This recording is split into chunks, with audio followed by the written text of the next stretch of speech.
Today we will discuss about dimensions of different objects. The concept of dimension was given in 1822. To give measurements to physical objects, a system of dimensions was evolved.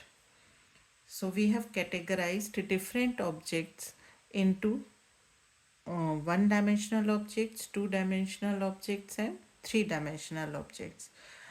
We have considered one dimension as length.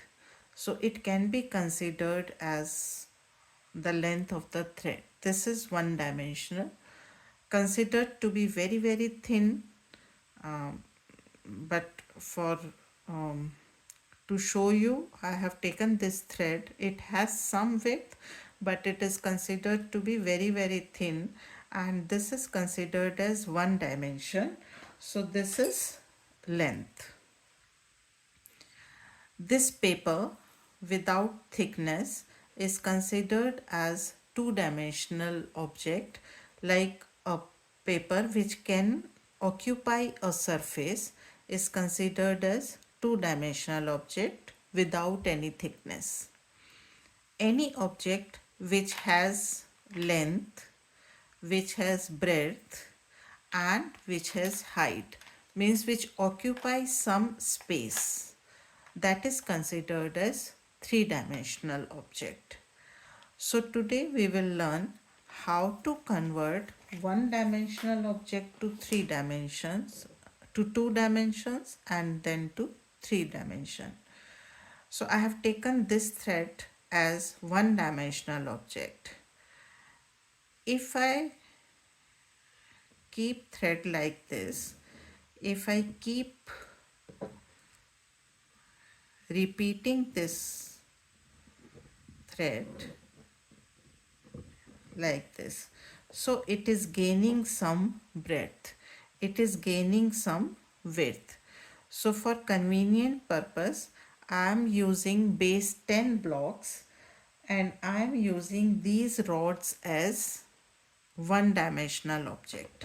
So this is one dimensional object.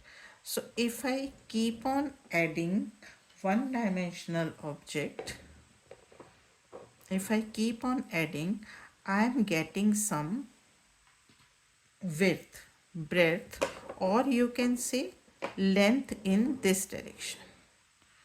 So I am getting length in this direction, that is one dimension. I am getting length in this direction also, and this is also one dimension. So I am getting a two-dimensional object. It is covering this surface and it has length and breadth. This is two-dimensional objects. So I have converted one dimension object to two-dimensional object. Now if I replace this surface by this surface, I am replacing this for my convenience purpose. Now I want to make a three-dimensional object. So again I will keep putting surfaces one above another. I am keeping these two-dimensional surfaces one above another. So you can see I am getting height, which you call height. I am getting height. So now I have length, I have breadth, and I have height. This is one dimension length, this is one dimension breadth, and this is one dimension height. So you can see this is height. This is called three-dimensional object which has length, breadth, and height. So I have converted one dimension to two dimension to three-dimensional object. One dimensional object is said to be linear, or it is a line which can be considered or which can be measured by length in centimeter, meter, and so on. When object is two-dimensional object, we say that it is covering a area on the surface and it is measured in centimeter by centimeter, or you can say square centimeter or square meter and so on. And when a three-dimensional object is there, I can replace it by a cube. So if this is a cube, if three-dimensional object is there which has length, breadth and height. This is breadth, this can be considered as height, and this can be considered as length. So the unit of measurement is cubic centimeter or cubic meter, and the space occupied by this cube is called volume. So I hope I have shown you how to convert one-dimensional object to two-dimensional and then three-dimensional. Do you know, if I put a dot on a paper, then it is called zero dimension. If I put a dot over here, this is zero dimension.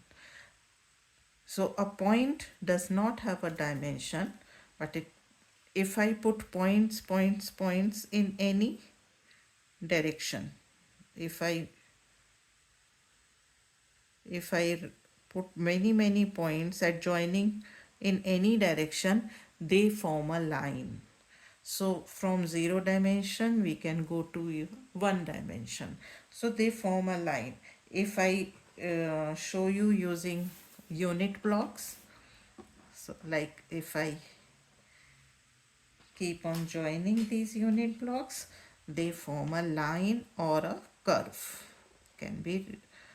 It can be a line, it can be a curve. So point does not have any dimension. I hope it is clear. Thank you.